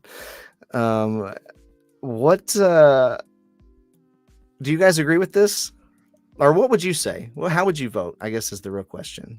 Who has done more to keep the gaming industry alive? I'll be honest with you here. Yeah, absolutely. My parents hated video games growing up, or not hated, but didn't like video games. So I don't have that history in gaming to really say. I've done a ton of research. I listen to a bunch of old podcasts, but my opinion is just the opinion that I hear from others, because I didn't really get into gaming for myself until this generation of PlayStation 4 and Nintendo Switch and Xbox. So I want to hear from you guys, because my opinions are other people's opinions for the most part, because I wasn't gaming through all of these years. Yeah, that's true. Yeah. Actually, what Nerd Cave said a little bit. It depends on the console cycle, but I Oh, feel like yeah. overall, like, I think with the poll, what they were voting on is completely fair, man. To be honest with you, I think we would be remiss to say that Nintendo didn't have an impact on the industry. It absolutely did. I think their innovations directly affected the industry. I mean, think about it. Nobody was making any Move stuff until the Wii came out, for example, right? Right. Yes. It wasn't until that came out. Look at how Sony's trying to do a Switch kind of thing with the remote play, knowing how the Switch is built and how it moves. Even the PC ports, you know, their brain juices started rolling when they saw the way the Nintendo Switch worked. 100%. I think Nintendo is definitely a trendsetter. 100%. Right. So it's true what you're saying. Like, it's not even about the hardware. It's just the moves they make is always, they like set the waves. It almost feels like, at least when it comes to especially portable gaming. Let's be honest. I mean, they're unmatched. You can't touch Nintendo when it comes to portable stuff, man. They got it down. That's true, and people have tried for a long time. Right, they can't. And Sony probably came the closest to dethroning them in that area with the PSP and the PlayStation Vita. But yeah, Vita lost steam, though. You know. Yeah, but think about, you know, before the Switch, we didn't have the Steam Deck. Right. We didn't have the ROG Ally. We didn't have the Lenovo Legion Go. We didn't have any of these like portable PCs that we're seeing pop up all the time now. Some other things that I thought of was just like really, if you look at gaming history, it is Super Mario Brothers and the original NES that saved gaming in the 80s, because it was crashing and burning, and Nintendo basically saved it. They are the ones that originally had this idea to move to disc-based gaming and worked with Sony to develop that, and it ended up not going with Sony to do that. And so Sony decided to make the PlayStation 1, but that came from Nintendo thinking, hey, we could use this as a medium. And they really brought us the first controller with a joystick in the Nintendo 64. We didn't have, I mean, the Atari had a joystick, an actual traditional joystick that you put your whole hand on and moved around, and it had a button on top, you know. But in terms of like a thumbstick, Nintendo brought us that. That was an innovation and really changed how we do 3D gaming, at least on console. And the PS1 had a joystick eventually, Nerd Cave. They had one eventually, but not at first. It did not. It was just a D-pad. And what else had I written here? They started, like you said, they started motion controls.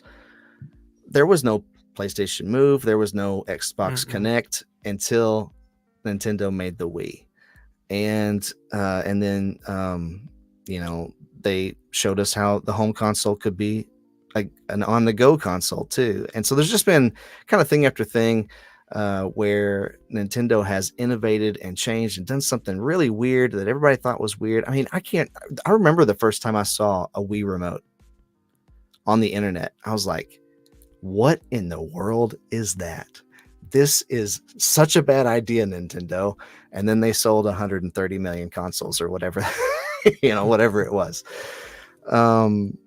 So my point is, or my question is, in a time where, you know, we're seeing more and more games come out that you're spending years on, like Kill the Justice League. You spent 9 years on it, comes out, it's a disaster. In a time where it feels like everybody's chasing the live service and just wants that next Fortnite, and it's never going to happen. I feel like we need Nintendo to be weird again. And I hate saying that out loud because I also want a more powerful Switch. Right. I don't really want them to do something crazy, but for the health of the gaming industry, I feel like they're the only ones that can do it, that could do something weird that would be successful and push us to the next level. I don't see how they can't do both. I'm gonna be honest, And because maybe they can. Yeah, that's what I think, because I can't think of what would be the next step for Switch. I'm not even trying to be like, I guess that's why I don't work for them, right? Like, I can't imagine what in the world they would do next. I don't know. Besides just doing what they have, like, if it's kind of one of those things, I'm thinking like, maybe if it ain't broke, don't fix it. Switch does what it does well. I personally haven't had hardware issues, but if you can give me a beefier Switch, maybe better frames at the very least, I don't see that as a problem. I mean, I don't. How'd you feel about the Labo thing? Because that was kind of like, that didn't really stick. I think the what? The Labo. Remember the cardboard thing? Yeah. Like, I can't really imagine what they're gonna do. That. Yeah. Like, I don't know. That set the internet on fire when they announced that. Like, Nintendo's going to be selling cardboard. But people bought it, like they spent about 10 minutes with it and then they were tired of it. But people bought it back when it was there. Yeah, they've stopped making those now. But I think just keep making great games, because I mean, I don't really see what they could possibly do. I mean, besides like really tapping into that old library and making some good remakes or something. Maybe, I don't know, what else could they possibly do. That's the other side of this. We wouldn't even have this conversation if people were not chasing trends and were just focused on making good games, like what we're seeing, I think, a lot in the indie game side of things, where people are not trend chasing. They're just focused on, hey, we've got a vision, we got a creative vision, and we want to bring it to life. And that's why so many of those are so great and fresh. They don't feel like I've played this 100 times before. And if developers were doing more of that, I don't think I would even bring this up. It wouldn't even have crossed my mind, but they're not. And so part of me thinks we really need Nintendo to lead the way in that and just do something totally unexpected. And I just don't know what that would be. I don't either. I have no idea. I'm not that creative or smart. I mean, I would love to see something new. Do I think it's likely? I don't know how likely it is that they're going to go out of the park. I mean, they've taken a long time on the Switch 2. A lot of people think it should have come out 2-3 years ago. Oh yeah. So maybe there's something crazy, but I think they may have just seen the success that the Switch has had and might not want to ruin it. They are probably scared of another Wii U. So I don't know how likely it is that there's going to be something huge and wild and wacky. But I'd love to see it, because either way, if Nintendo gets screwed over, I still have PlayStation and Xbox to go to. Right? So there's no risk for me if Nintendo screws over their console. But there's a lot of risk for Nintendo. Exactly. Like, I only see more like additions rather than a complete brand new console, Bo. I just don't know what they could do, because they already tapped into both, right? We knew that they were known for their consoles and their portable, but they combined the two. So now it's like, okay, now where do you go from there? I don't know. Well, I think that was a really smart move on their part, right? Because all of the people that were making games for them, and they basically who were making games for two different consoles, they brought them all together, right? Exactly. So I think that really helped them out, and they've been able to put out game after game after game on the Switch, and it's been great. It's been a great 7 years of Switch gaming. But moving forward, and I'm trying to think long term here, moving forward, and just looking at the history of gaming in general, and that's why I put that poll out today. In the next 10 years, what does the next decade of gaming look like if Nintendo just does something exactly the same, but a little more powerful with the Switch 2? And I guess that makes it gives me pause. I'm a little nervous about there not being like some kind of creative injection into the gaming industry. Yeah. Which they always seem to do. It always seems to be them. And, it's not always them, but the majority of the time it is them. Yeah. Yeah. I can't even imagine, because they're the trendsetter. They're not going to follow what's already established. So if they do, it's going to be something we ain't never thought of, something we just never seen before. Yeah. Yeah. I also think you run into the roadblock of developers actually using whatever features they bring along. That was the big problem with the Wii U. Look at the PlayStation's 5 controller. How many games actually use that haptic feedback? Astro's Playroom, or whatever the one for PS5 was called. I think it was Playroom. What do they call the triggers? The haptic triggers. Yeah, haptic. Yeah. Okay. Yeah. That game was so fun, but I have not played another game on PlayStation 5 that really uses the controller the way that game did. So I think that's another issue that we run into, even if they do something wild and wacky, is how much are developers actually going to use it, especially if it's only on Nintendo's console that it's available, right? How long does it actually take to get integrated into everything else? Yeah. Yeah, that's a good point too. Generally, people want to develop for every platform. Right. That's true. And that's if true. They're going with something weird and wacky that Nintendo's done, that's not going to be functional on the other platforms. Nintendo will do it great. Right. Nintendo's games will utilize it, but yeah, that's a great point. That's a really great point.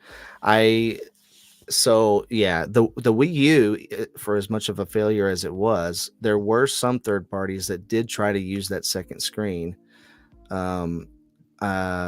Like a couple of really good examples were there was a definitive edition of Batman Arkham City that used the gamepad, the touchscreen on the gamepad really, really well for various ways for his gadgets that used it really well, and for also Batman Arkham Origins used it really well, like even for some of the crime scenes that you have to investigate, like you were scanning it with the gamepad and it had gyro in it, so you were like looking around the room and scanning evidence and stuff. I don't know, it was pretty fun. It made it more immersive.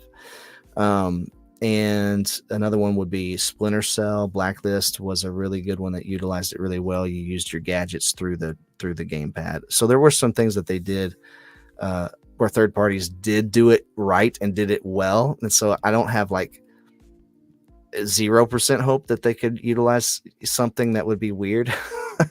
But for the most part, Nintendo will use it, like you said, and everybody else will kind of forget about it. But even that, like, Sony has their haptic feedback, which is really HD Rumble that the Switch created, just put in PlayStation controller. But how often did the HD Rumble in the Switch in the Joy-Cons get used? Not very often, because it's just like extra work that the developer has to do. We're already seeing they put out game after game after game that's not even finished yet. So like, how much time are they going to spend on extra features? It's a really good point, Ryrie, about that. I don't know. Yeah. Well, there is a new rumor about Switch 2 that it's going to be using magnets to keep the controllers on, which I don't know how that's going to work. They have to be pretty strong magnets if you're going to be giving it to a kid. But instead of using those rails that can get bent and broken, using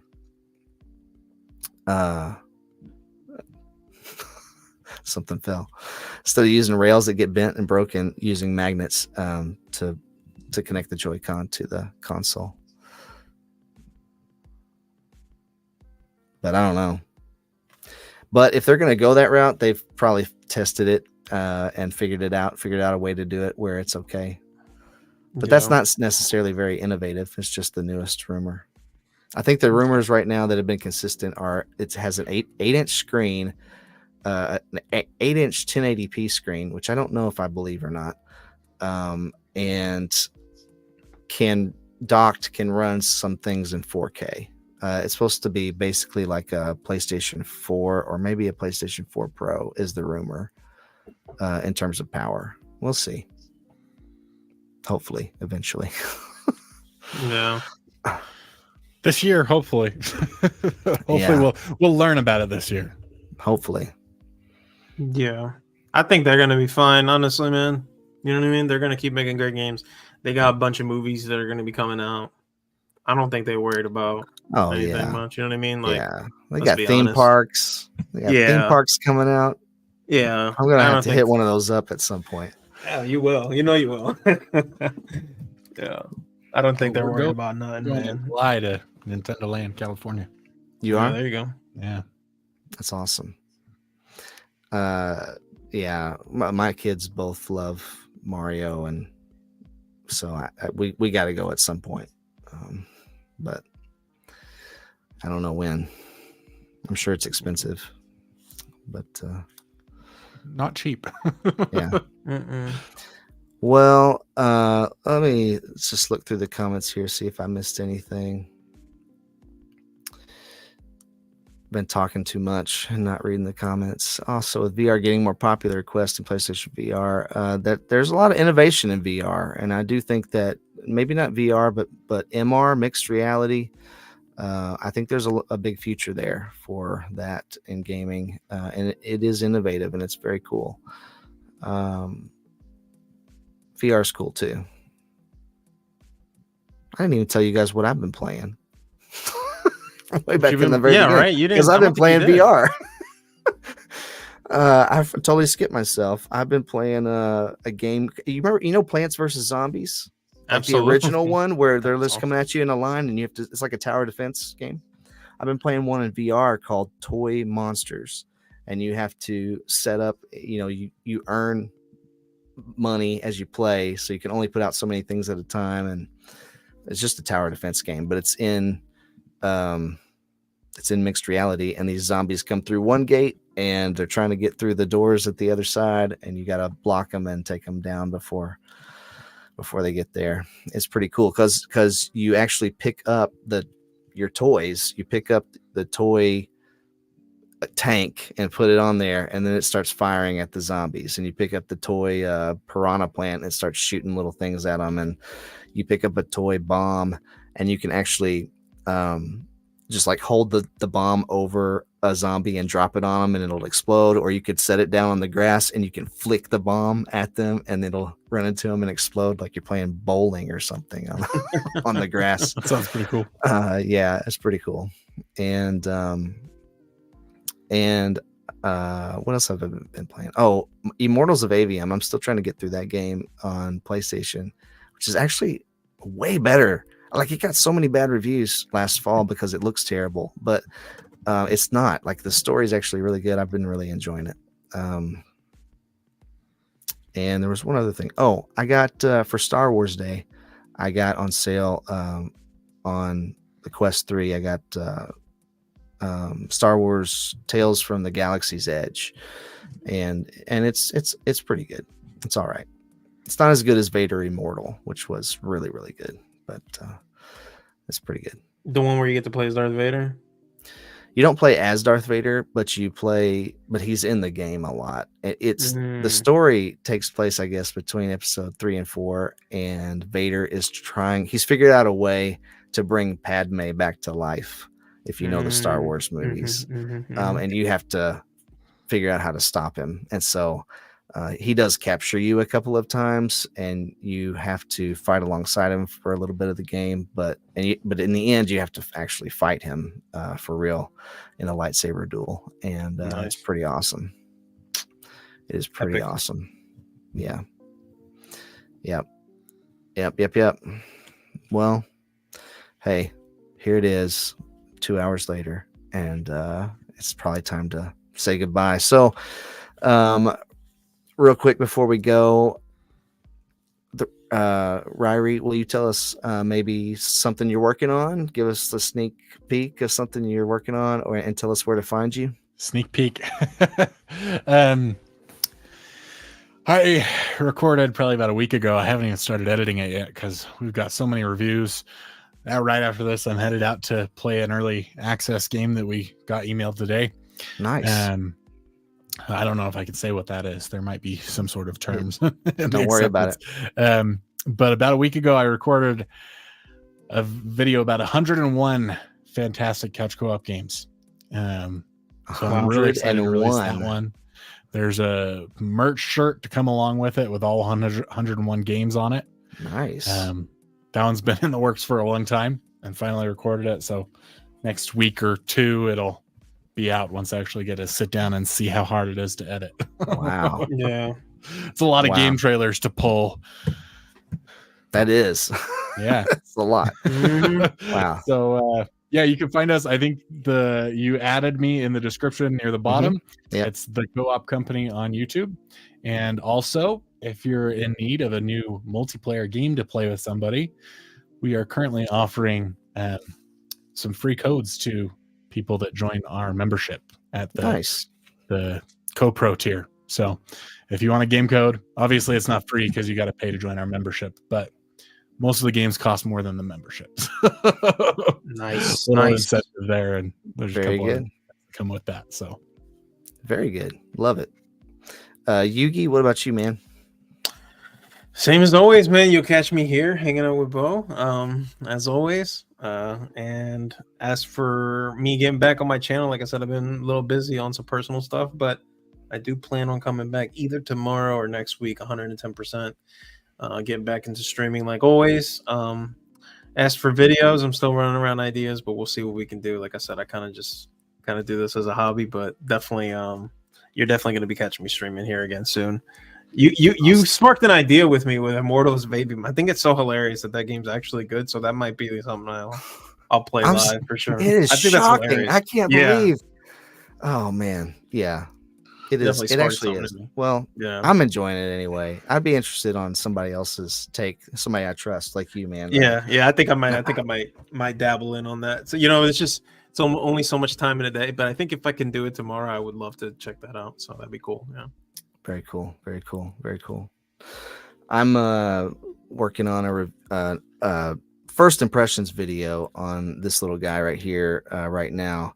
This is the RGB10 Max 3, which is a ridiculous name, but a little retro emulator, plays NES, Atari, all the way up to some N64 and PSP stuff, and it's pretty cool little device. So I'll have that out probably at the end of the week. I've recorded it. I just need to edit it.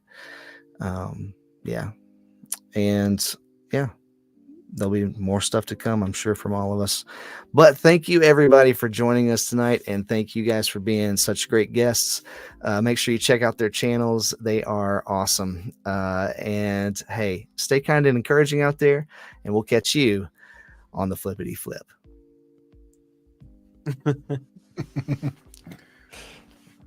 Outstanding. I don't see the stop button. awkward silence. Yeah, everybody. Totally. It says you are live, but then the button that usually says end says go live. Are we live? Surely we have not been not live this whole time. We've had comments. I don't know what to do. The button's not there. This is a fun little adventure here. This is the members only bonus episode right here. Yeah. Welcome. Wait, how'd you get in here? You're not a member. I might have to stop it on YouTube. Oh, fun times, man. All right, well, I'm gonna hop out. Thank you so much to the both of you. Yeah, appreciate you, man. Thanks for being here. Yeah, I guess I could just try leaving. Maybe that would stop it. I don't know. Maybe. I don't know. We could try. We can try. Take care. Oh, man. I do gotta... Are we still live? Never mind. I gotta be careful. I gotta. Let's just say I gotta drop off dinner.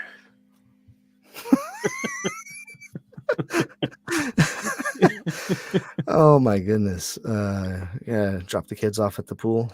Is that what Yes, I do. Yes, I do. Okay. Sheesh. Your boy been eating veggies. All right. Okay, all right. I see you. Okay, I'm almost there. If I can just get in. I think if you go to the studio, you could just end it right there too. I know, it's what I'm trying to figure out. Mm. Still says we're live. Yikes. You got any jokes? I got a book of them.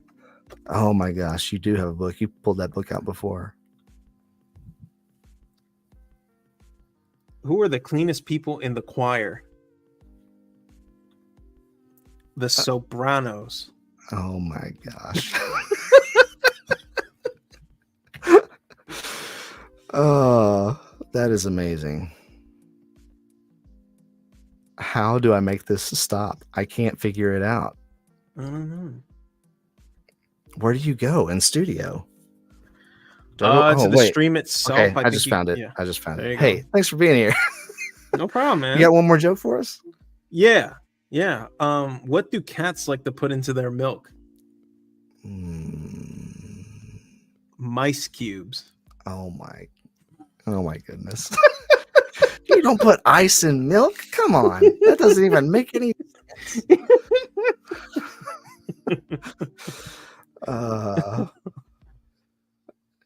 These are so terrible. Oh man. Well, hey man, thanks for being on. Appreciate you. Appreciate you, man. We're gonna end the stream. Yes. Good night, before everybody. They die of cringe. Good night, guys. Oh man.